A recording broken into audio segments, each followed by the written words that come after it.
فاتحہ.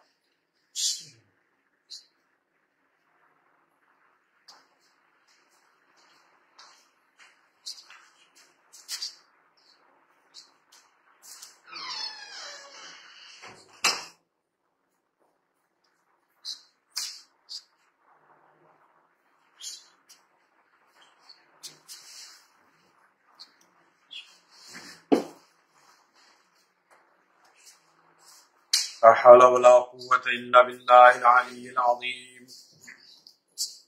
نعم المولى ونعم النصير.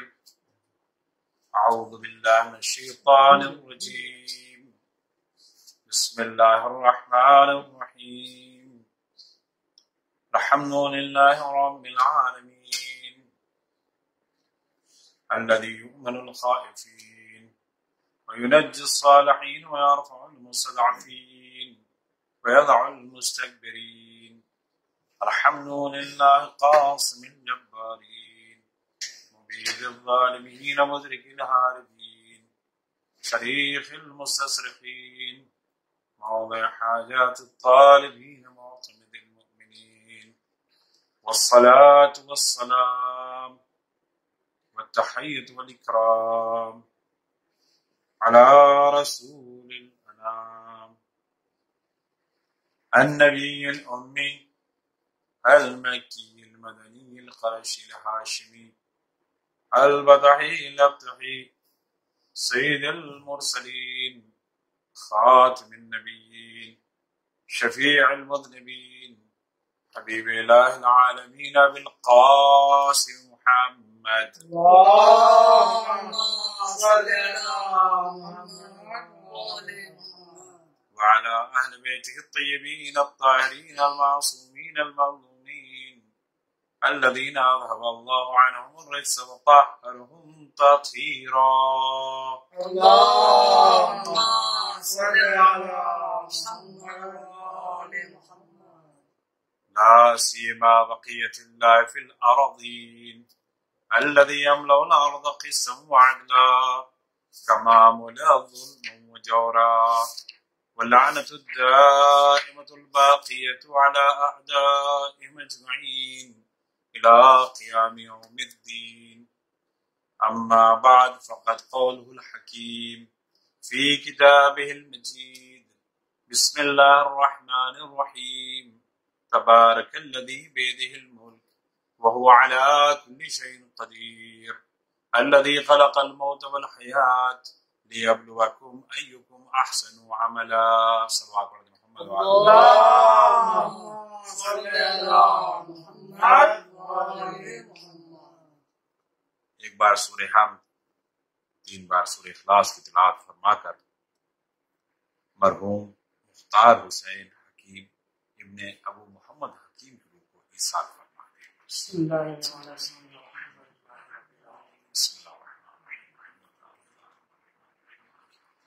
إياك نعبد وإياك نستعين اهدنا الصراط المستقيم صراط الذين أنعمت عليهم غير المغضوب عليهم ولا الضالين.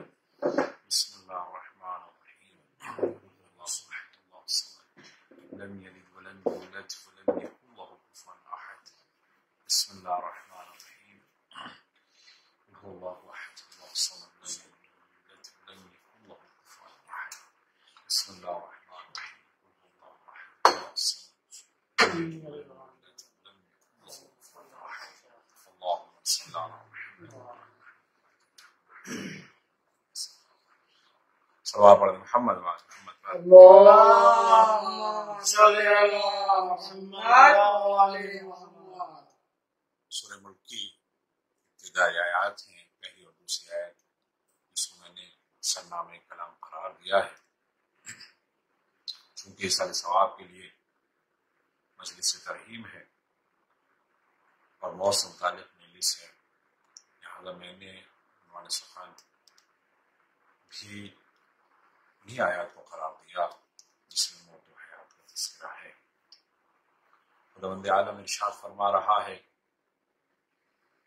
تبارک الذی بیدہ الملک وہو علی کل شیء قدیر. مبارک ہے وہ ذات جس کے قبضے قدرت میں ملک ہے، حکومت ہے وہو علی کل شیء قدیر، اور وہ ہر چیز پر قادر ہے۔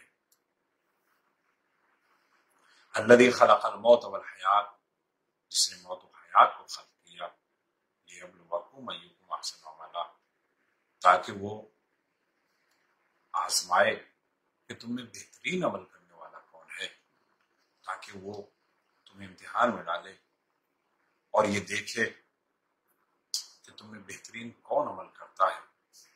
عزیزان گرامی، تو خداوند عالم نے اس انسان کو پیدا کیا ہے، تو انسان کو پیدا کرنے کے بعد اس کی مقصد تخلیق کیا رکھی ہے؟ اس لیے کہ ہر چیز کا ایک مقصد ہوتا ہے۔ ہم کوئی چیز بناتے ہیں تو اس کا کوئی نہ کوئی مقصد ہوتا ہے، کوئی بھی انسان کوئی چیز بناتا ہے تو اس کا کوئی نہ کوئی مقصد ہوا کرتا ہے۔ تو خداوند عالم نے جس شے کو احسن تقویم قرار دیا، بہترین مخلوق قرار دیا، اور جس کو پیدا کرنے کے بعد اللہ نے اپنے آپ کو مبارکباد دی ہے، اس کو پیدا کرنے کے بعد اپنے آپ کو فتبارک اللہ احسن الخالقین کا لقب دیا ہے، تو کیا اس کو بغیر مقصد کے چھوڑ دے گا؟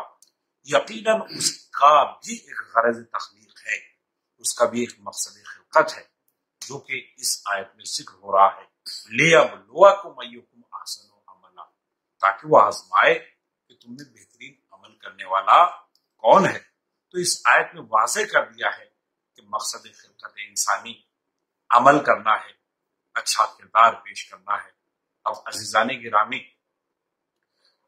جو انسان کا کردار ہوتا ہے وہ مقصد خلقت انسانی ہے، بہترین کردار اللہ نے تخلیق انسانی کے مقصد کو قرار دیا ہے۔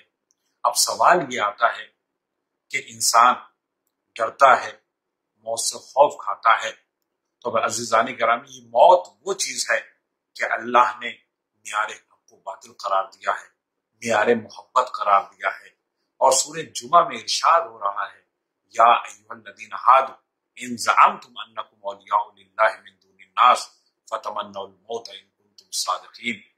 خطاب ہو رہا ہے یہودیوں سے، لیکن دراصل یہ خطاب اہل اسلام سے، اہل قرآن سے ہے، اور تمام بنی نوع انسان سے ہیں جو اللہ کو مانتے ہیں، جو اس کا کلمہ پڑھتے ہیں، جو اس کے نبی کا کلمہ پڑھتے ہیں، ان سے خطاب ہو رہا ہے۔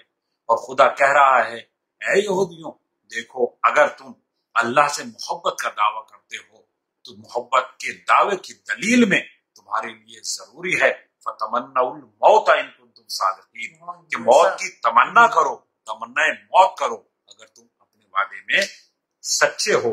تو اب عزیزان گرامی، جو اللہ سے محبت کا دعویٰ ہے، ادعاء محبت خدا کی جو دلیل بنے گا وہ موت کی تمنا بنے گا۔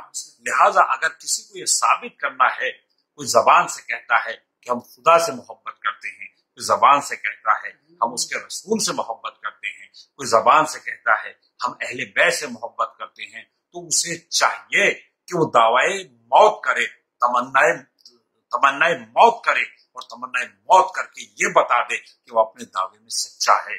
تو آخر تمنا موت کا مطلب کیا ہے، میں واضح کروں گا اس طالب علم کی مثال دے کر۔ ہمارے وقت میں مثال کے طور پر ہر زمانے میں آپ کے بھی بچے ہیں اور ہمارے بھی بچے ہیں۔ بچے دو طرح کے ہوتے ہیں۔ جب بچے اسکول جاتے ہیں تو ایک وہ بچہ ہوتا ہے جس نے سال بھر تک محنت کی ہے، ایک وہ بچہ ہوتا ہے جو اسکول سے غیر حاضر رہتا ہے، کبھی جاتا ہے کبھی غیر حاضر ہوتا ہے۔ اور ایک تو اب دو طرح کے بچے ہو گئے، دو طرح کے اسٹوڈینٹس ہو گئے۔ تو ایک طالب علم وہ جس نے سال بھر تک محنت کی ہے، اپنے استاد کے سامنے حاضری دی ہے، اپنی کلاس میں حاضری دی ہے، جس نے غور سے استاد کی باتوں کو سنا، وہ اپنی کتابیں پڑھنے میں محنت کی ہے، کورس میں محنت کی ہے، اور ہر طریقے سے اس کو سمجھا ہے، اس کا مباحثہ کیا ہے، دوسروں کو خود بھی سمجھا ہے اور دوسروں کو بھی سمجھایا ہے۔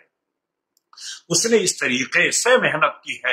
اب عزیزان گرامی، اب ایک بچہ وہ جس نے غیر حاضری کی ہے، استاد کی باتوں پر دھیان نہیں دیا، اس نے محنت نہیں کی ہے، اور ایک طالب علم وہ ہے کہ جس نے استاد کی باتوں پر محنت کی، غور سے سنا ہے، سال بھر تک حاضری دی ہے، اور جس نے ہر طریقے سے اٹینڈنس کو پور کیا ہے اور ہر اسکول کے تمام شرائط کو پورا کیا ہے۔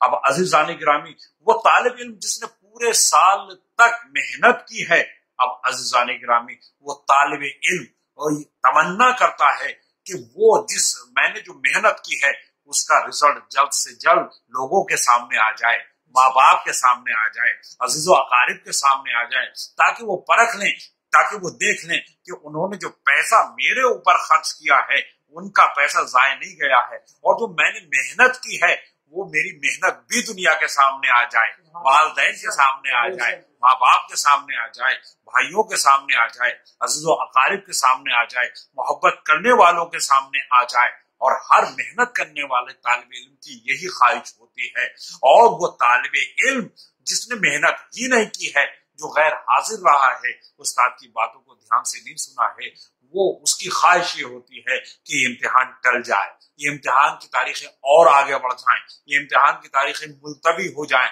کاش یہ امتحان ہی نہ آئے۔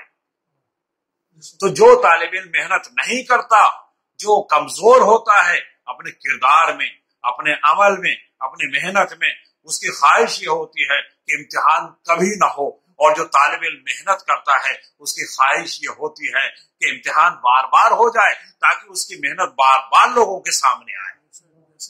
تو آپ نے ملاحظہ فرمایا، تو عزیزان گرامی یہ موت وہ ہے جس کو معیار محبت قرار دیا ہے خدا نے، کہ اگر تم دعوی محبت میں سچے ہو، خدا سے محبت کرتے ہو تو تمنا موت کرو۔ تو موت کی تمنا انسان کو امتحان کی تیاری پر آمادہ کرتی ہے۔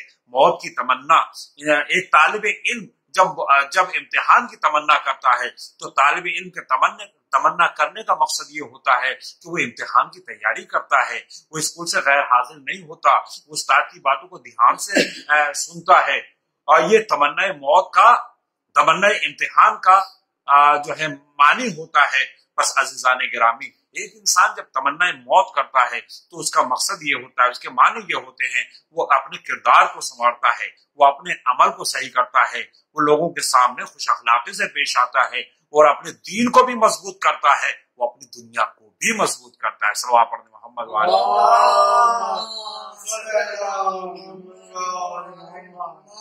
عزیزان گرامی، اور مطلب کو واضح میں اپنے موضوع کی وضاحت کے لیے میں بیان کر دوں کہ جناب ابو ذر کے پاس ایک شخص آیا، قال جاء رجل الى ابی ذر، ایک شخص آتا ہے جناب ابو ذر کی خدمت میں، اور آنے کے بعد کہتا ہے، یا ابا ذر ما لنا نکرہ الموت، اے ابو ذر ہم موت کو ناپسند کیوں کرتے ہیں، ہم موت مرنا کیوں نہیں چاہتے؟ جناب ابو ذر نے ایک جواب دیا، لأنکم عمرتم الدنیا وَأَخْرَبْتُمُ الْآخِرَةَ، اس لیے کہ تم نے دنیا کو خراب کر لیا ہے، وہ آخرت کو، دنیا کو آباد کر لیا ہے اور آخرت کو خراب کر لیا ہے۔ تکرہون ان تنقلوا من عمران الی خراب، تم یہ کب پسند کرو گے کہ تم آبادی سے خرابے کی طرف منتقل ہو جاؤ؟ تم نے اس دنیا کو آباد کر لیا اور آخرت کو خراب کر لیا۔ اللہ اکبر۔ اس کے بعد پھر سوال کرتا ہے یہ شخص جناب ابو ذر سے، یا ابا ذر کیف ترى قدومنا علی اللہ، اے ابو ذر روز قیامت ہمارا لوگوں ہم سب کا اللہ کے سامنے کیسا پیش ہونا کیسا ہوگا، ہم اللہ کے سامنے کیسے حاضر ہوں گے، ہماری کیفیت کیا ہوگی، حالت کیا ہوگی؟ تو جناب ابو ذر کہتے ہیں، اما المحسن منکم فکل غائب یقدم علی اہلہ، دیکھو تم میں دو طرح کے لوگ پائے جاتے ہیں، ایک وہ ہیں جو نیک لوگ ہیں اور ایک وہ ہیں جو بدکار لوگ ہیں جن کا کردار برا ہے۔ فاما المحسن منکم، دیکھو جو تم میں سے نیک لوگ ہیں، فکل غائب، تو اس مسافر کی طرح ہیں کہ یقدم علی اہلہ، جو خوشی خوشی اپنے گھر کی طرف آ رہا ہوتا ہے اور اس کے اہل و عیال اس کا انتظار کر رہے ہوتے ہیں،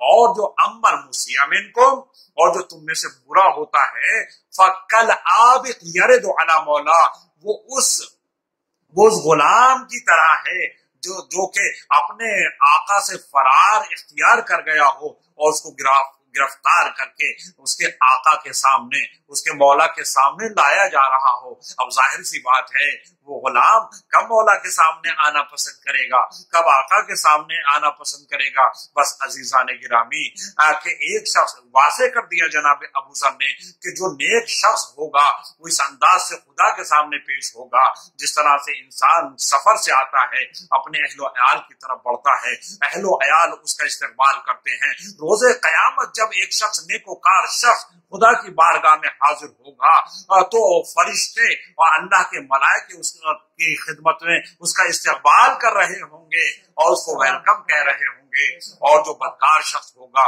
جو برا شخص ہوگا، عزیزان گرامی اس کو سزا دینے کے لیے اللہ کے فرشتے اس کا انتظار کر رہے ہوں گے۔ صلوات پڑھ دیں محمد۔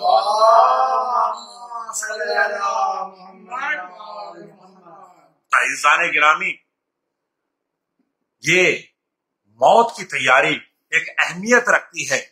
موت ایک ہمارے لیے معیار محبت قرار دیا گیا۔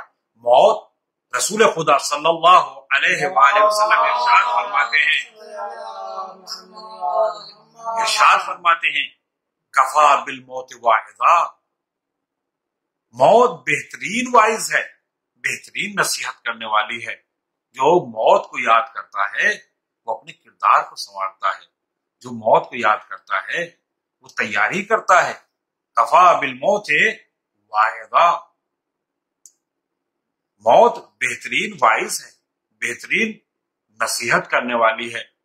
اور ارشاد ہو رہا ہے رسول گرامی حضرت محمد مصطفیٰ صلی اللہ علیہ وسلم ارشاد فرماتے ہیں سیاتی زمان علی امتی یحبون خمسا وینسون خمسا، کہ میرے ایک زمانہ قریب ایک ایسا زمانہ آنے والا ہے میری امت پر کہ لوگ 5 سے محبت کریں گے اور 5 کو بھول جائیں گے، 5 سے محبت کریں گے اور 5 کو بھول جائیں گے۔ یحبون الدنیا وینسون الآخرہ، محبت سے دوستی کریں گے، دنیا سے دوستی کریں گے اور آخرت کو بھول جائیں گے۔ یحبون المال وینسون الحساب، وہ مال سے تو محبت کریں گے اور حساب کو بھول جائیں گے۔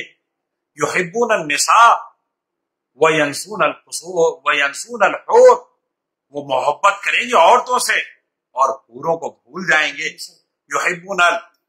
یحبون القصور وینسون القبور، وہ قبروں کو وینسون القصور، وہ محلوں کو محلات سے محبت کریں گے اور اپنی قبروں کو بھول جائیں گے۔ یحبون النفس وینسون الرب، وہ اپنے نفس سے محبت کریں گے اور اپنے رب کو بھول جائیں گے۔ رسول گرامی نے اپنے امت کے لوگوں کو آگاہ کیا ہے کہ ایک زمانہ آئے گا جب میری امت کے لوگ 4 چیزوں سے محبت کریں گے اور 5 چیزوں سے محبت کریں گے اور 5 کو بھول جائیں گے۔ نمبر 1، سیاتی زمان علی امتی یحبون خمسا وینسون خمسا، 5 چیزوں سے محبت کریں گے اور 5 چیزوں کو بھول جائیں گے۔ یحبون الدنیا وینسون الآخرہ، دنیا سے محبت کریں گے اور آخرت کو بھول جائیں گے۔ ینسون المال، یحبون المال وینسون الحساب، مال سے محبت کریں گے اور حساب کو بھول جائیں گے۔ عورتوں سے محبت کریں گے، حوروں کو بھول جائیں گے۔ بڑے بڑے اونچے اونچے محلوں سے محبت کریں گے، قبروں کو بھول جائیں گے۔ اپنے نفس سے محبت کریں گے اور اپنے رب کو بھول جائیں گے۔ تو اعزان گرامی، یہ محبت دنیا ہے، انسان غرق ہو جاتا ہے اور اپنے رب کو بھول جاتا ہے۔ بس عزیزان گرامی، خداوند عالم نے موت کو معیار محبت قرار دیا ہے کہ جو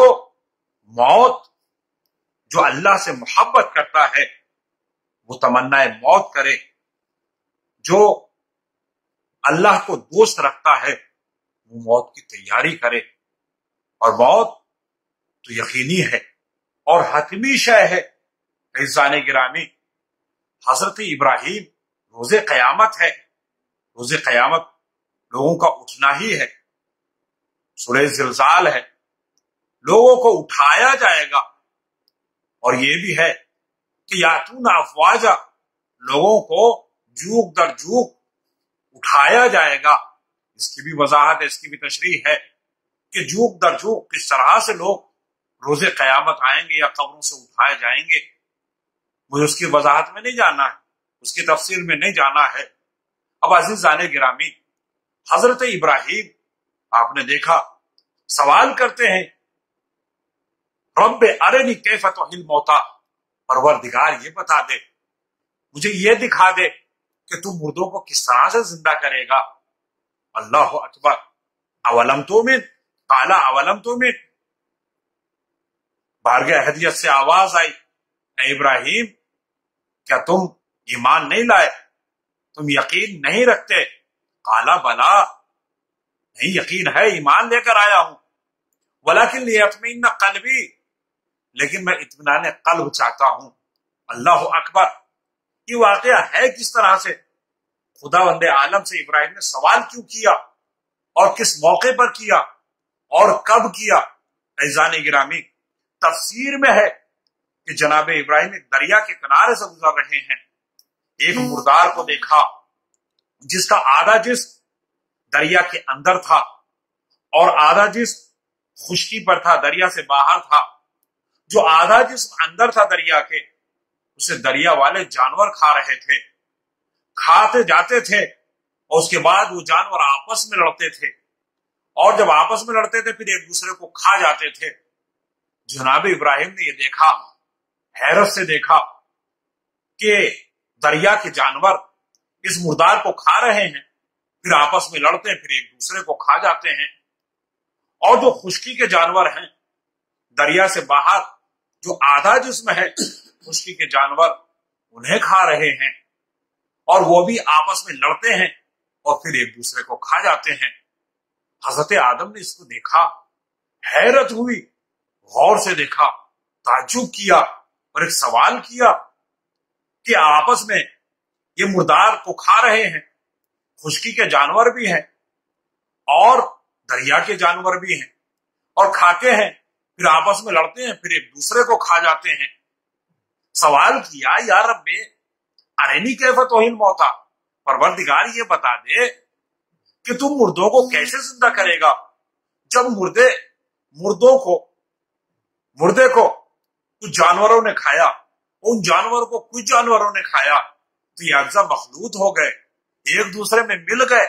پروردگار ان اجزاء کو تو کس طرح سے جدا کرے گا اور کس طریقے سے، تو ان کو روز قیامت الگ الگ محشور کرے گا۔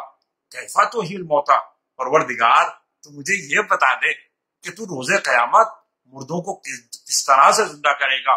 خداوند عالم نے سوال کیا، اولم تؤمن، اے ابراہیم کیا تمہیں یقین نہیں ہے؟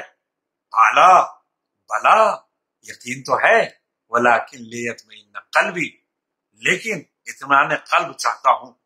اب عزیزان گرامی، یہ اطمینان قلب ایک الگ شے ہے۔ عزیزان گرامی، علم دو طرح کا ہوتا ہے، ایک علم الیقین ہے، ایک علم الیقین، ایک عین الیقین۔ علم الیقین وہ ہوتا ہے کہ جب انسان کسی چیز کو دیکھے بغیر کسی چیز پر یقین رکھتا ہے، اسے علم الیقین کہتے ہیں۔ اور جب آنکھ سے دیکھ لیتا اسی شے کو جیسا اس نے سنا تھا اور اس پہ یقین کیا تھا، اس کو عین الیقین کہتے ہیں۔ مثال کے طور پر آپ حج کو جاتے ہیں، زیارات پر جاتے ہیں، آپ نے نجف سن رکھا ہے، آپ نے کربلا سن رکھا ہے، آپ نے مشہد سن رکھا ہے، آپ نے مدینہ بھی سنا، شہر مکہ کو بھی سنا ہے، آپ نے دور دور سے سنا ہے۔ اس کو کہتے ہیں علم الیقین، یعنی آپ نے جو سنا ہے اس پر یقین کر لیا۔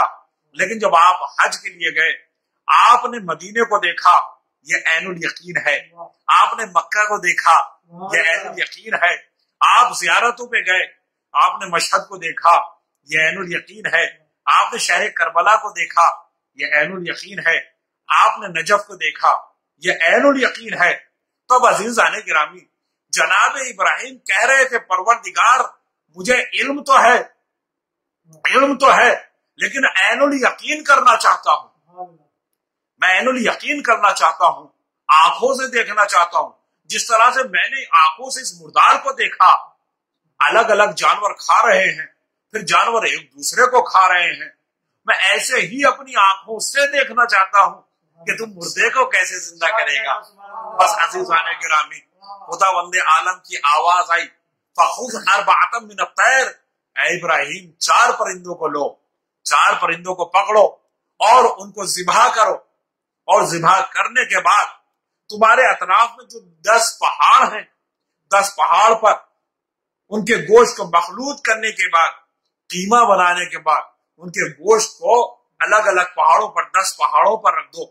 جو پرندے جناب ابراہیم نے لیے اور خداوند عالم نے حکم دیا تھا فخذ اربعۃ من الطیر، 4 پرندوں کو لے کر ذبح کرو. وہ 4 پرندے کون تھے؟ وہ گدھ تھا، وہ بطخ، مور. اب عزیزان گرامی، گدھ ہے، بطخ ہے، مور ہے اور مرغ ہے. یہ 4 پرندے ہیں اور چاروں کو ذبح کیا، ان کا قیمہ بنایا، مخلوط کیا، اور مخلوط کرنے کے بعد 10 پہاڑوں پر جناب ابراہیم نے اس کو رکھ دیا اور ایک جگہ پر خود آ کر کھڑے ہو گئے. آواز دیتے گئے. جس پرندے کو آواز دیا وہ پرندہ، اس پرندے کے اجزاء مختلف پہاڑوں سے اڑتے ہوئے یکجا ہوتے ہوئے جناب ابراہیم کی خدمت میں آ گئے. گدھ کو حکم دیا، گدھ کا نام لیا. گدھ کے اجزاء جو 10 پہاڑوں پر رکھے ہوئے تھے اڑتے ہوئے یکجا ہوتے ہوئے جناب ابراہیم کی خدمت میں مجسم ہو کر آ گئے. مرغ کو حکم دیا، آواز دی. مرغ کے اجزاء مختلف پہاڑوں سے اڑتے ہوئے یکجا ہوتے ہوئے مجسم ہو کر جناب ابراہیم کی خدمت میں آ گئے. مور کے بھی اجزاء ایسے ہوئے. عزیزان گرامی، الگ الگ پرندوں کے اجزاء جب مخلوط ہو کر قیمہ بن کر الگ الگ جگہوں پر رکھے گئے اور اس کے بعد آواز دی تو یکجا ہو کر اڑتے ہوئے یکجا ہوئے اور مجسم ہو گئے. بس عزیزان گرامی، جناب ابراہیم نے کہا پروردگار میں نے اپنی آنکھوں سے دیکھ لیا تو مردوں کو کس طرح سے زندہ کرے گا. بس عزیزان گرامی، یہ ہے جناب ابراہیم. آج دنیا یہ کہتی ہے کہ ہمارے امام زمانہ علیہ السلام جب اپنے چاہنے والوں کو آواز دیں گے تو کس طرح سے وہ قبر میں سے اٹھ کر امام کی خدمت میں حاضر ہو جائیں گے. جناب ابراہیم اولو العزم نبی ہیں، اولو العزم نبی ہیں. جب اولو العزم نبی مختلف پرندوں کو آواز دیتا ہے تو وہ اڑ کر یکجا ہو کر مجسم ہو کر بارگاہ رسالت میں، بارگاہ نبوت میں حاضر ہو جاتے ہیں تو وہ حجت خدا ہے. تو تعجب کی بات نہیں ہے کہ جب امام مہدی آواز دیں اور چاہنے والے یکجا ہو کر بارگاہ امامت میں شرف یاب ہو جائیں. صلوات پڑھنے محمد وآل محمد. عزیزان گرامی، جناب ابراہیم نے اپنی آنکھوں سے دیکھا اور عین الیقین حاصل کر لیا. عزیزان گرامی، یہ جناب ابراہیم کی امامت ہے جو عین الیقین کی محتاج ہے. مولا کائنات امیر المومنین علیہ السلام ارشاد فرماتے ہیں لو کشف الغطاء لمزددت یقینا، اگر آسمان کے پردے بھی ہٹا لیے جائیں تو علی کے یقین میں اضافہ ہونے والا نہیں ہے. صلوات پڑھتے محمد وآل محمد پر.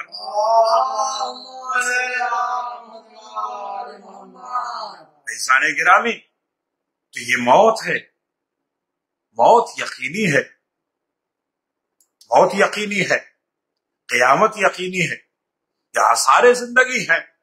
موت کو سمجھنا اور سمجھانا مشکل ہے. موت سمجھ میں آ جائے، سمجھا دی جائے مشکل ہے، لیکن بظاہر روح کا جسم سے الگ ہونا یہ موت کہلاتا ہے. عزیزان گرامی، خداوند عالم ارشاد فرما رہا ہے، فرماتا ہے فَإِذَا نَفَخْتُ فِيهِ مِنْ رُوحِي فَقَعُوا لَهُ سَاجِدِينَ. اے میرے فرشتوں، جب میں اس مجسمے میں اپنی روح پھونک دوں تو سب کے سب سجدے میں گر جانا۔ خداوند عالم نے کہا ما خلقت الجن والانس الا لیعبدون، میں نے جن و انس کو پیدا نہیں کیا مگر یہ کہ عبادت کے لیے ہے۔ اور خداوند عالم کہہ رہا کہ دیکھو جب میں اس میں روح پھونک دوں تو سب کے سب فرشتے سجدے میں چلے جاؤ۔ اب عزیزان گرامی، عظمت انسانی یہ ہے کہ فرشتے اس کو سجدہ کرتے ہیں، اور یہ انسان ہے کہ اپنی عظمت کو بھول گیا، موت آ جاتی ہے، روح قفس انصوری سے نکل جاتی ہے اور ایک سجدہ کرنے کے لیے تیار نہیں ہے۔ صلوات پڑھتے محمد وآل محمد۔ عزیزان گرامی، آخری زمانے میں امیر المومنین علی ابن ابی طالب علیہ السلام ارشاد فرماتے ہیں، آخری زمانے کے علامات بیان کرتے ہوئے کہ یختطف الناس اختطافا، کہ ملک الموت آخری زمانے میں اس طرح سے لوگوں کو اچکے گا۔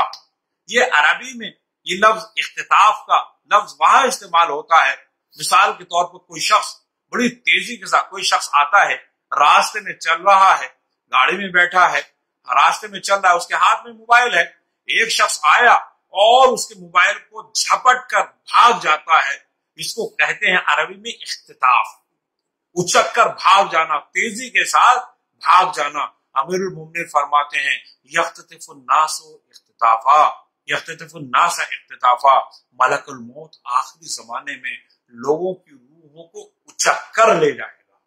اس طرح سے موتیں ہوں گی۔ پھر مولا کائنات فرماتے ہیں کہ لوگوں کو آخری زمانے میں تیار رہنا چاہیے، آخری زمانے میں طہارت کے ساتھ رہنا چاہیے۔ سوال کیا گیا مولا طہارت کے ساتھ رہنا چاہیے، کیا آپ کی مراد اس سے یہ ہے کہ لوگ وضو کے ساتھ رہیں؟ امام فرماتے ہیں خیر نہیں، یہ مراد نہیں ہے، بلکہ لوگ حق الناس کو ادا کریں اور وصیت کر کے تیار رہیں۔ کوئی رات ایسی نہ گزرے کہ حق الناس رہ جائے گردن پر اور وصیت کے بنا وہ رات آ جائے۔ وضو کر کے رہیں، طہارت کے ساتھ رہیں، تو اس کا مطلب یہ ہے کہ وصیت کو تیار رکھیں اور انسان حق الناس کو ادا کرے۔ حق الناس، حق دو طرح کے ہوتے ہیں، ایک حق اللہ ہوتا ہے، ایک حق العباد ہوتا ہے۔ حقوق اللہ اور حقوق العباد، تو عزیزان گرامی، حقوق اللہ یہ ہے کہ جس کا تعلق اللہ سے اور اس کے بندے سے ہے۔ مثال کے طور پر نماز ہے، اللہ نے واجب کی ہے اپنے بندے پر، روزہ ہے اللہ نے واجب کیا ہے اپنے بندے پر، حج ہے اللہ نے واجب کیا ہے اپنے بندے پر۔ یہ حق اللہ ہے جو اللہ بندے پر فرض ہے۔ اب اگر کوئی اس میں کوتاہی کرتا ہے تو یہ اللہ اور اس کے بندے کا معاملہ ہے، یہ حقوق اللہ ہے۔ اور ایک حقوق العباد ہے جو بندے کا بندے پر حق ہوتا ہے، بندہ بندے پر حق رکھتا ہے۔ مثال کے طور پر کسی نے کسی کا قرض لیا ہے، اس کی ادائیگی، یہ حق العباد ہے، یہ حق الناس ہے۔ کسی نے کسی کی غیبت کی ہے، یہ حق العباد ہے۔ کسی نے کسی پر ظلم کیا ہے، یہ حق العباد ہے۔ کسی نے کسی پر تہمت لگائی ہے، یہ حق العباد ہے۔ کسی نے کسی پر الزام لگایا ہے، یہ حق العباد ہے۔ تو حق اللہ کے بارے میں خداوند عالم نے وضاحت کی ہے، ہمارے ائمہ معصومین علیہ السلام نے وضاحت کی ہے کہ حقوق اللہ میں اللہ کا اور بندے کا معاملہ ہے، اس کا انسانوں سے کوئی تعلق نہیں ہوتا ہے۔ اللہ معاف کرتا ہے اور انسان توبہ کرتا ہے، اللہ سے معافی مانگتا ہے، اللہ معاف کر دیتا ہے، یہ اس کا اس کے بندے کا معاملہ ہے۔ لیکن جو بندوں کے حقوق ہیں وہ حقوق الناس کہلاتے ہیں، وہ حقوق العباد کہتے ہیں۔ اور حقوق الناس اور حقوق العباد کے سلسلے میں اہل بیت نے جو وضاحت کی ہے، اہل بیت نے جو ارشاد فرمایا ہے وہ یہی ہے کہ جب تک بندہ بندے کو معاف نہ کرے اللہ بھی اسے معاف نہیں کرے گا۔ اگر کسی کی غیبت کی ہے تو جس کی غیبت کی ہے وہ معاف نہ کرے تو اللہ بھی معاف نہیں کرے گا۔ اگر کسی پر کسی نے ظلم کیا ہے تو جب تک وہ بندہ معاف نہ کرے، مظلوم معاف نہ کرے، تب تک اللہ بھی معاف نہ کرے گا۔ اگر کسی نے کسی پر الزام لگایا ہے تو جب تک وہ شخص معاف نہ کرے جس پر الزام لگایا گیا ہے تو اللہ بھی معاف نہیں کرے گا۔ کسی کا قرض لے لیا ہے تو جب تک اس کا قرض جس سے قرض لیا ہے وہ معاف نہ کرے اللہ بھی معاف نہیں کرے گا۔ کسی نے کسی کی بدگوئی کی ہے، کسی نے کسی کو گالیاں دی ہیں، خدا نخواستہ نعوذ باللہ، تو اب جب تک اس کی جس کی توہین کی گئی ہے وہ معاف نہ کرے اللہ بھی معاف نہ کرے گا۔ ہم بڑی آسانی سے گزر جاتے ہیں حقوق العباد کے سلسلے میں۔ ہم راستہ چلتے ہوئے چھوٹی چھوٹی چیزوں کا خیال نہیں رکھتے ہیں۔ کیلے کے چھلکے پھینک دیے، کسی کا پیر پھسلا اور وہ گر گیا، آپ نے صرف ایک کیلے کا چھلکا پھینکا اور کسی سے اس کا نقصان ہو گیا، اس کا پیر ٹوٹ گیا، اس کا ہاتھ ٹوٹ گیا، خدا نہ خواستہ کوئی بڑا نقصان ہو گیا، تو اب یہ جس نے بھی چھلکا پھینکا ہے اور اس کا نقصان ہوا ہے، تو اب عزیزان گرامی جب تک وہ شخص معاف نہ کرے اس شخص کی معافی نہیں ہے، اللہ بھی معاف نہیں کرے گا۔ چلتے ہوئے نہ جانے کتنوں کو ہم ستا دیتے ہیں۔ ہم اپنے گھروں میں رہتے ہیں، کسی سے تیز آواز میں بولتے ہیں، اہل و عیال سے تیز آواز میں بولتے ہیں، اہل و عیال سے تیز آواز میں بولتے ہیں، اپنے بچوں کے سامنے نہ جانے کتنی بار اس طریقے کے الفاظ ادا کرتے ہیں جو کہ نازیبا الفاظ ہوا کرتے ہیں۔ تو اب عزیزان گرامی یہ الہی قانون ہے، یہ اہل بیت کا دستور ہے کہ جب تک وہ لوگ معاف نہ کریں گے تب تک خدا بھی معاف نہ کرے گا۔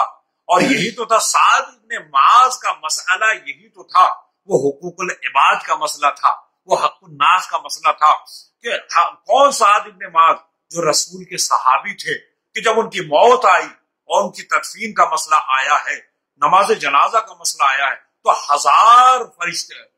ہزاروں فرشتے تھے جو ان کے نماز جنازہ میں شریک تھے۔ نماز پڑھانے والے خود رسالت مآب تھے، نماز پڑھنے والے صحابہ تھے، اور نماز پڑھنے والے ہزاروں فرشتے تھے، ملائکہ تھے۔ تو اب عزیزان گرامی اس صحابی کی عظمت کا اندازہ لگائیے کہ جس کی نماز جنازہ خود رسالت مآب پڑھا رہے ہیں، جن کی نماز جنازہ صحابہ پڑھ رہے ہیں، جس کی نماز جنازہ میں ہزاروں فرشتے شریک ہیں نماز پڑھنے کے لیے۔ اللہ اکبر! اور خاص اہتمام کیا ہے رسول اسلام نے تدفین میں۔ تو اب عزیزان گرامی جب یہ اہتمام ہے صحابی کے سلسلے میں، دفن میں اہتمام ہے، نماز جنازہ میں اہتمام ہے، عزیزان گرامی سعد ابن معاذ کی ماں نے جب یہ اہتمام دیکھا اپنے بیٹے کے سلسلے میں تو فرماتے ہنی ان لک الجنہ یا سعد، اے میرے بیٹے، اے سعد، تجھے جنت مبارک ہو۔ تو فوراً رسالت مآب نے خاموش کر دیا، خاموش ہو جاؤ، اس لیے کہ سعد فشار قبر میں مبتلا ہے، قبر کے عذاب میں مبتلا ہے۔ اللہ اکبر! رسالت مآب سے سوال کیا سعد ابن معاذ کی ماں نے، یا رسول اللہ، آپ نے تو اتنا اہتمام کیا، یہ میرے بیٹے کی خوش نصیبی تھی، آپ نے نماز جنازہ ادا کرائی ہے، صحابہ نے نماز جنازہ ادا کی ہے، فرشتے نماز جنازے میں شریک ہوئے ہیں، آپ نے خاص اہتمام کیا ہے۔ تو رسالت مآب ارشاد فرماتے ہیں کہ سعد کا جو کردار تھا، جو اخلاق تھا، اپنے اہل و عیال کے بارے میں صحیح نہیں تھا، مناسب نہیں تھا، جس کی سزا قبر میں مل رہی ہے۔ اللہ اکبر! تو موت کے لیے ہمیں تیار رہنا چاہیے، موت کے لیے آمادہ رہنا چاہیے، اپنے کردار کو سنوارنا چاہیے۔ جو موت کو سچے دل سے یاد کرتا ہے یقیناً اس کے کردار میں بہتری آ جاتی ہے، اس کا کردار سنور جاتا ہے۔ اسی لیے تو کہا فتمنوا الموت ان کنتم صادقین، اگر اللہ سے دعوی محبت کرتے ہو تو تم موت کی تمنا کرو۔ عزیزان گرامی دامن وقت میں گنجائش نہیں ہے، خداوند عالم اس کے ایصال ثواب کے لیے، اس مرحوم کے ایصال ثواب کے لیے اس مجلس کا انعقاد کیا گیا ہے۔ پروردگار اس مرحوم کی مغفرت فرمائے۔ عزیزان گرامی ماشاءاللہ سے لوگ یہاں پر یتیم بچوں سے محبت میں، اس یتیم خانے میں، اس ادارے میں مجلسیں کر رہے ہیں، یقیناً یہ کار خیر ہے، یہ یتیموں سے محبت، یہ مرحومین کے لیے بہترین ایصال ثواب ہے۔ یتیموں کے ساتھ کار خیر کرنا یہ بہترین ایصال ثواب ہے، اس لیے کہ رسول گرامی نے ارشاد فرمایا ہے کہ یتیموں کے سر پر، فرماتے ہیں یتیموں کے سر پر دست شفقت رکھو۔ دیکھو دست شفقت رکھنے میں، یتیموں کے سر پر ہاتھ رکھنے میں، جتنے بھی بال تمہارے ہاتھوں کے نیچے آ جائیں گے، ہاتھ کے نیچے آ جائیں گے، اللہ تمہارے حساب میں ان بالوں کی مقدار کے برابر نیکیاں لکھ دے گا۔ اللہ اکبر۔ عزیزان گرامی، اور ارشاد مولا کائنات ارشاد فرماتے ہیں خبردار تمہاری موجودگی میں یتیم ضائع نہ ہو جائیں، ان کو فاقے کی نوبت نہ آ جائے، ان کی زندگی اجڑ نہ جائے۔ یہ آخری وصیت کے مولا کائنات کی جو آخری وصیت ہے اس کی فقرے ہیں نہج البلاغہ میں موجود ہے۔ امام حسن امام حسین علیہ السلام سے وصیت کی ہے یتیموں کے سلسلے میں۔ عزیزان گرامی، میں سلام کرتا ہوں، میں قدر کرتا ہوں ان لوگوں کی جو یتیم بچوں کی محبت میں یہاں پر کار خیر کر رہے ہیں، مجالس کا انعقاد کر رہے ہیں، قرآن خوانی کا انعقاد کر رہے ہیں۔ آپ کا یہ کار خیر ان یتیموں کی کفالت کا ذریعہ بن رہا ہے اور آپ کے مرحومین کے لیے ایصال ثواب بن رہا ہے۔ جزاکم اللہ جزان خیرہ۔ بس عزیزان گرامی، میں اپنی منزل پر آنا چاہتا ہوں۔ عزیزان گرامی، یہ فضائل کا تذکرہ ہے، یہ خیر کا ذکر ہے، اور خداوند عالم نے ارشاد فرمایا ہے اذکروا اموات، یہ رسول گرامی کی حدیث ہے اذکروا امواتکم بالخیر، دیکھو اپنے مرنے والوں کو خیر کے ذریعے سے یاد کرو۔ یہ ذکر اہل بیت یہ خیر ہے، یہ آیات کریمہ کی تلاوت یہ خیر ہے، یہ یتیموں سے محبت یہ خیر ہے، یہ یتیموں کی کفالت یہ خیر ہے، یہ یتیموں کے ساتھ بھلائی کرنا یہ خیر ہے۔ تو عزیزان گرامی، اور ائمہ علیہ السلام نے زندگی بھر خیر کیا ہے۔ مولا کائنات کا کردار آپ دیکھ لیجئے کہ یتیموں کے ساتھ بھلائی کی، ان کے ساتھ خیر کیا ہے، بیواؤں کے ساتھ خیر کیا ہے۔ دنیا مال غنیمت میں جب جنگ سے آتی ہے، مال غنیمت میں غرق ہو جاتی ہے، لیکن مولا کائنات مال غنیمت کو اپنے گھر نہیں لاتے ہیں بلکہ سب کو سب یتیموں پر قربان کر دیتے ہیں اور اپنے گھر خالی ہاتھ واپس آ جاتے ہیں۔ اللہ اکبر۔ اور فرماتے ہیں اے دختر رسول، سب کچھ ملا تھا، میں نے یتیموں پر قربان کر دیا۔ اور زوجہ بھی کہتی ہیں، جناب فاطمہ بزہرا فرماتی ہیں اے ابوالحسن، اگر آپ گھر میں لاتے تو میں بھی یتیموں پر ہی خرچ کرتی۔ اللہ اکبر۔ ایسی زوجہ ہے۔ ایک نیک مشن بڑھتا ہی اس وقت ہے جب شریک حیات ہم مزاج ہو جائے، جب زن و شوہر میں، میاں بیوی میں مزاج میں یگانگت موجود ہو، ہم یکسانیت موجود ہو، مزاج ایک جیسا ہو جائے تو ایک اہم مشن آگے بڑھتا ہے۔ اللہ اکبر۔ ارے قربان جائیں، جس کا شوہر امیر المومنین ہو، کل ایمان ہو، اور جس کی زوجہ دختر رسول ہو، اللہ اکبر، وہ مشن کیوں نہ آگے بڑھتا، یہ دین آگے کیوں نہ بڑھتا۔ خداوند عالم نے اس مشن کو بڑی خوبصورتی سے آگے بڑھایا۔ امام حسن امام حسین کو بہترین شکل میں بہترین فرزند عطا کیے، اور اس کے بعد سلسلے امامت کی کڑی کو جاری و ساری کیا ہے۔ عزیزان گرامی، یہ اہل بیت علیہ السلام ہیں جنہوں نے لوگوں کی رہنمائی کی ہے، ہدایت کی ہے، پریکٹیکل کر کے بتایا ہے کہ دیکھو کس طریقے سے قرآن پر عمل کیا جائے اور کس طریقے سے قرآن کو منزل عمل میں لایا جائے۔ قرآن کی تلاوت کرنا یہ کوئی کمال نہیں ہے، اس تلاوت سے سبق لے لینا یہ کمال ہے۔ اس لیے قرآن کا جو مقصد ہے صرف تلاوت نہیں ہے، صرف پڑھ لینا نہیں ہے، قرآن کا مقصد ہے کہ اس پر عمل کرنا۔ قرآن کا مقصد ہے انسان پریکٹیکل لائف گزارے، اپنی زندگی کو قرآن کے مطابق گزارے اور قرآن کو اپنی زندگی میں ڈھال لے، اپنی زندگی میں رچا لے اور بسا لے۔ یہ قرآن کا مقصد ہوتا ہے۔ عزیزان گرامی، اہل بیت علیہ السلام نے اپنی زندگی کو قرآن کے سانچے میں ڈھالا۔ جب قرآن کے سانچے میں خداوند عالم کی شخصیتوں نے یعنی اہل بیت نے قرآن کے سانچے میں اپنی زندگی کو ڈھالا ہے تو خدا بھی فرماتا ہے وما تشاؤون الا ان یشاء اللہ، جیسا میں نے کہا تھا تم نے اپنے آپ کو ویسا بنا لیا، اب جیسا تم چاہتے ہو میں بھی ویسا ہی کروں گا۔ صلوات پڑھ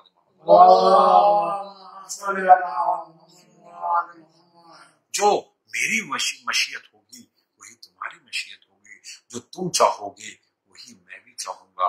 اللہ اکبر، یعنی اتنا اختیار دے دیا اہل بیت علیہ السلام کو، اور خداوند عالم نے ارشاد فرمایا حدیث قدسی میں عبدی اطیعنی اجعلک مثلی تقول لشیء کن فیکون، اے میرے بندے تو میری اطاعت کر، میری اطاعت میں آ جا، اے میرے بندے اطیعنی تو میری اطاعت میں آ جا، اجعلک مثلی میں تجھے اپنے جیسا بنا دوں گا۔ کس چیز میں اپنے جیسا بنا دے گا؟ تقول لشیء کن فیکون، تو کسی چیز کے لیے کہے گا ہو جا وہ ہو جائے گی۔ اللہ اکبر، اگر تو ذرات کو اٹھائے گا تسبیح پڑھنے لگیں گے، سورج کی طرف اشارہ کرے گا پلٹ آئے گا، چاند کی طرف اشارہ کرے گا تو ٹکڑے ہو جائے گا، اگر درختوں کی طرف اشارہ کرے گا اپنی جڑوں کو چھوڑ دیں گے۔ تو خداوند عالم نے ان کو اختیار دیا ہے، کن فیکون کی منزل میں ان کو رکھ دیا ہے۔ بس عزیزان گرامی، مجھے تفصیلات میں نہیں جانا ہے، میں منزل پر آ گیا۔ عزیزان گرامی، اہل بیت کی فضیلت قرآن نے جگہ جگہ پر بیان کی ہیں۔ عزیزان گرامی، اہل بیت کی جو فضیلتیں ہیں قرآن نے اپنے جگہ اپنے دامن میں جگہ دی ہے، آیتوں کی شکل میں اہل بیت کی فضیلتیں بیان کی ہیں۔ اب عزیزان گرامی، آپ دقت نظر سے جائزہ لیجئے، اہل بیت کے فضائل اور قرآن کے فضائل میں یکسانیت ہے۔ جو قرآن کے فضائل ہیں وہی اہل بیت کی بھی فضائل ہیں، لیکن جو قرآن کے آپ غور فرمائیں گے، آپ ایک بار غور فرمائیں، جو قرآن کی فضیلتیں ہیں قرآن کا بھی آج تک کوئی جواب نہ لا سکا، اہل بیت کی ذاتوں کا، ذات مقدسہ کا بھی آج تک کوئی جواب نہ لا سکا ہے۔ عزیزان گرامی، تو جو قرآن مجید کے فضائل ہیں، جو قرآن مجید کے فضائل ہیں وہی اہل بیت کے فضائل ہیں، اور جو قرآن مجید کے مسائل ہیں، مصیبتیں ہیں، جو ظلم قرآن مجید پر ہوئے ہیں وہی اہل بیت پر بھی ظلم ہوئے ہیں۔ اور دیکھیے آپ، قرآن کو جلایا گیا ہے تو اہل بیت کے خیموں میں آگ لگائی گئی ہے، قرآن کو پارا پارا کیا گیا ہے تو اہل بیت کے بچوں کو بھی پارا پارا کیا گیا ہے۔ اللہ اکبر، روز عاشور ہے، روز عاشور ہے، امام حسین علیہ السلام ارے کبھی قاسم کے لاش کے ٹکڑوں کو سمیٹ رہے ہیں، کبھی علی اکبر کے جنازے کو اٹھا رہے ہیں، کبھی ششمائے علی اصغر کو لیے ہوئے اپنے دونوں ہاتھ پر آسمان کی طرف دیکھتے ہیں، پروردگار تو گواہ رہنا، میں نے تیرے سامنے اپنے قربانی کو پیش کر دیا، جزاکم ربکم جزاء خیرا۔ آپ کی آنکھوں میں آنسو آ گئے، یہی حق مجلس ہے، شہزادی فاطمہ زہرا آ گئی ہے رومال لے کر، اور شہزادی کا رومال خالی نہ جائے، آزادارو آپ کی آواز گریہ بلند ہو گئی، بس آزادارو تاریخ میں ملتا ہے کہ امام جعفر صادق علیہ السلام منبر پر بیٹھے ہوئے اپنے جد کے مسائل پڑھ رہے تھے، مجلس کو خطاب کر رہے تھے، امام نے دیکھا، امام نے مصائب کے عالم میں دیکھا، ذکر کرتے ہوئے مصائب کا ذکر کرتے ہوئے دیکھا، اپنے صحابی کو دیکھا، فرمایا اے میرے صحابی تو روتا کیوں نہیں ہے؟ اس صحابی نے اپنے چہرے کو بلند کیا، فرمایا مولا میری آنکھوں میں آنسو بھی ہیں، میری آنکھیں بھیگ رہی ہیں، میں رو رہا ہوں۔ مولا کہتے ہیں اے میرے صحابی، ارے میرے جد پر اس طرح سے نہیں رویا کرتے، بلکہ اس طرح سے گریا کا جس طرح وہ بوڑھی ماں، ارے جس کا جوان بیٹا مر گیا اور دنیا میں اس کا کوئی سہارا نہیں رہا۔ جزاکم ربکم جزاء خیرا، آزادہ ہو، زندگی بھر سید سجاد کربلا کے مصائب پر گریہ کرتے رہے، آنسو بہاتے رہے۔ آزادار ہو، مدینے کی گلیوں میں جب سید سجاد مدینے کی گلیوں سے گزرتے تھے تو قصاب اپنی دکانوں کو پردے ڈال لیا کرتے تھے اور پردہ ڈال لیا کرتے تھے عزاداروں. اور اگر کسی قصاب نے پردہ ڈالنا بھول گیا تو امام اس کے قریب جاتے تھے, سوال کرتے تھے اور ذبح شدہ جانور کو دیکھ کر اشارہ کرتے تھے, اے قصاب یہ بتا اس کو ذبح کرنے سے پہلے تو نے اسے سیراب کر لیا تھا, اس کو چارہ دے دیا تھا, دانا دے دیا تھا. وہ قصاب کہتا ہے مولا میں نے اسے پانی بھی پلا دیا تھا, اس کو سیراب کر لیا تھا, دانا بھی دے دیا تھا, چارہ بھی دے دیا تھا. ارے ہمارا چوتھا امام سر پیٹ لیتا تھا, آئے میرا پاپا 3 دن کا بھوکا پیاسا مارا گیا. جزاکم ربکم جزاء خیر. آزادارو زندگی بھر روتے رہے ہمارے چوتھے امام. آزادارو سائل نے سوال کیا اے مولا کب تک روئیے گا, شہادت تو آپ کی میراث ہے. آزادارو ہمارا چوتھا امام کہتا ہے ارے یعقوب کا ایک یوسف جدا ہوا, آگے پتلا گئی, اتنا روئے کہ آگے پتلا گئی. آئے ہمارے 18 یوسف ہم سے جدا ہو گئے. جزاکم ربکم جزاء خیر. آزادار ہو. صحابی پوچھتے مولا آپ کب تک روئیے گا. آزادار ایک صحابی جب امام کے گھر کے قریب سے گزرے تو کچھ چیٹیں اس شخص پر گر پڑی, صحابی پر گر پڑی. آزادارو امام کے دروازے پر دستک دیتے ہیں, امام کا دروازہ, امام نزدیک آئے, دروازہ کھولا, ایک سوال کیا مولا یہ بتائیے چیٹیں آئی ہیں کیا یہ پاک ہے؟ کہا کہ اے میرے چاہنے والے یہ میرے آنسو ہیں. اللہ اکبر. مولا کب تک روئیے گا, شہادت تو آپ کی میراث ہے. امام فرماتے ہیں شہادت ہماری میراث ہے. اے میرے چاہنے والے ذرا انصاف سے بتا, ارے کیا ماں بہنوں کی میری دائی کوفہ اور شام کا مجمع بازار ارے زینب ام کلثوم ننگے سر پھرائی جا رہی تھی, ایک مرادی آواز دے رہا تھا اے تماشائیوں دیکھ لو, نہیں سمایا رسول اللہ, یہ رسول اللہ کی نوازیاں ہیں, علی کی بیٹیاں ہیں جو گجا گجا پھرائی جا رہی ہے. اللہ لعنت اللہ علی القوم الظالمین. سیعلم الذین ظلموا ایام لا الہ اس میں قبول فرما. پروردگار ہماری ناسوں شہزادے کے روحان میں جگہ عطا فرما. پروردگار ہمارے اس طرح ہم نے جس مرحوم کے سارے صاحب کو اس مجلس کا انعقاد کیا ہے, پروردگار اس مرحوم کو اس کا ثواب ایصال فرما. پروردگار دنیا میں جہاں جہاں ظلم و ستم اور ظلم و ستم کا خاتمہ فرما. ظالمین اگر قابل ہدایت ہے ہدایت فرما, اللہ قابل ہے خاتمہ فرما. مظلومین مستضعفین کی مدد فرما. پروردگار ظہور حق میں تعجیل فرما. ہمیں ہمارے امام کے آمن و صاحب میں شمار فرما. پروردگار ہمارا آغاز وسط انجام بخیر فرما. پروردگار ہمیں ہماری زندگی کو عمل صالح سے مملو فرما. پروردگار ہمارے قلوب کو محبت اہل بیت سے سرشار فرما. پروردگار ہمارے قلوب کو نور ایمان سے منور فرما. ہمارے قلوب کو نور قرآن سے منور فرما. پروردگار ہمارے جسم کو قرآن پر عمل کرنے کا عادی بنا. پروردگار موت کے لیے ہمیں تیار رہنے کی توفیق عطا فرما. پروردگار سیرت اہل بیت پر چلنے کی توفیق عطا فرما. پروردگار ہمارے بچوں کو نیک اور صالحین میں قرار دینا. پروردگار ہمارے بچوں کو سربازان امام زمانہ علیہ السلام میں قرار دے.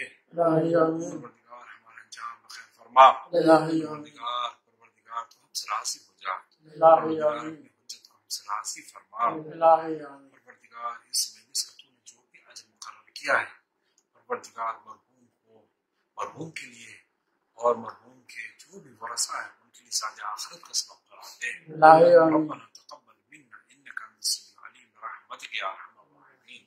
اللهم صل على محمد زيارة وعلى محمد. صلى الله عليك يا رسول الله. السلام عليك يا أبا عبد الله الحسين. السلام عليك يا ابن أمير المؤمنين وابن سيد المرسلين. السلام عليك يا ابن فاطمة الزهراء سيدة نساء العالمين. السلام عليك يا ابن خديجة الغراء. السلام عليك وعلى آبائك الطاهرين. السلام عليك وعلى أبنائك المعصومين ورحمة الله وبركاته. السلام عليك يا غريب الغرباء. السلام عليك معين الضعفاء الفقراء. السلام عليك يا جند الشموس. السلام عليك يا انيس النفوس ايها المعز والمعوضتوس. السلام عليك ايها السلطان يا ابا الحسن يا علي بن موسى رضا رحمه الله وبركاته. السلام عليك صاحب العصر والزمان. السلام عليك ايها الرحمن. السلام عليك شريك القران. السلام عليك تفسير الفرقان.